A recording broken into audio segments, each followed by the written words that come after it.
Hello, my name is Emma, and I partnered with Lemi and Joshua on the Diffusion Model project. So, diffusion models are a class of deep generative models designed to create high-quality images. During training, we start with real images and gradually add Gaussian noise to them. This is called the forward process.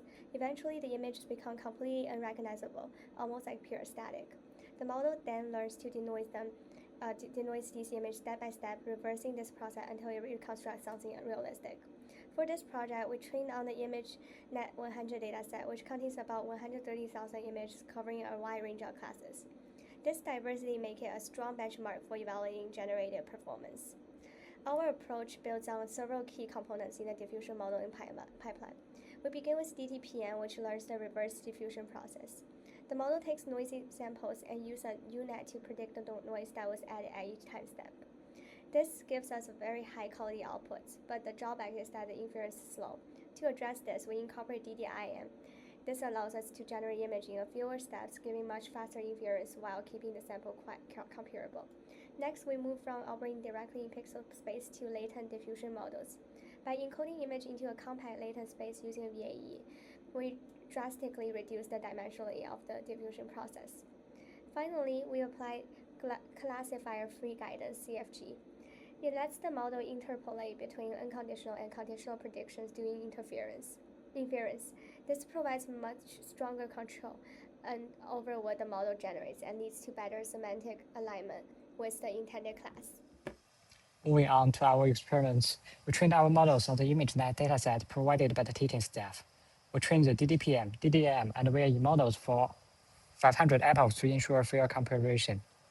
For evaluation, we looked at FID and IS.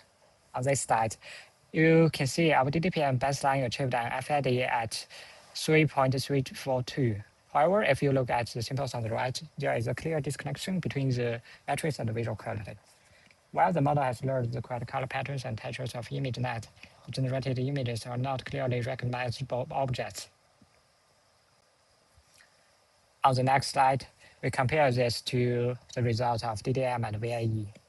The DDM model achieved a slightly higher FID of 4.067. Visually, it suffers from the same issues as DDPM. The symbols are noisy and difficult to interpret. VAE, shown at the bottom, represents an interesting case. It achieves the highest inspection score of 7.27, but the FID spiked to over 26. Despite the higher IS, the VAE images are even further from reality than other diffusion models. Moreover, our results show that where we achieve static convergence with reasonable FID scores, generating clearly recognizable coherent objects remains a challenge for all three architectures in this setup. Often learn generic animal-like features, but they are a messy and frequently missed class-defining structure. Once we enabled CFG, we started getting clearly classifiable images at around 150 epochs, and by the end, we saw strong results across a wide variety of classes. For example, birds and spiders were two of the earliest to stabilize, which makes sense because of the high contrast. However, CFG was also especially valuable for harder low-contrast categories, for example for aquatic classes, where guidance helps reinforce semantic shape cues even when texture cues are weak. We used a mild guidance scale of S=2 for our CFG training parameters to strengthen class fidelity without excessively sacrificing diversity. Following the improved DDPM SQL research paper, the cosine scheduler is preferable because the linear schedule adds noise way too quickly early on. A cosine noise scheduler keeps the signal to noise decay smoother, so more of the diffusion trajectory remains informative, instead of spending many compute steps comparing random noise to random noise. In our results at around 150 epochs, plain CFG achieves FID of 6.85, while CFG and cosine is a lot worse. However, because we used 4,000 training time steps instead of 1,000, a larger T spreads learning across many more noise levels. So each time step gets fewer effective updates and convergence is going to be worse early on. So I think this initial result is mainly because of limited compute, not that cosine scheduler is intrinsically worse. Out of all our ablations, CFG gave our strongest class fidelity and overall sample quality, but was very costly. For CFG, we trained at 500 epochs for over 200 hours, using 3 B200 GPUs and spent over $1,000 in compute. This means we need to spend more time on efficiency-focused improvements instead of just distant metrics.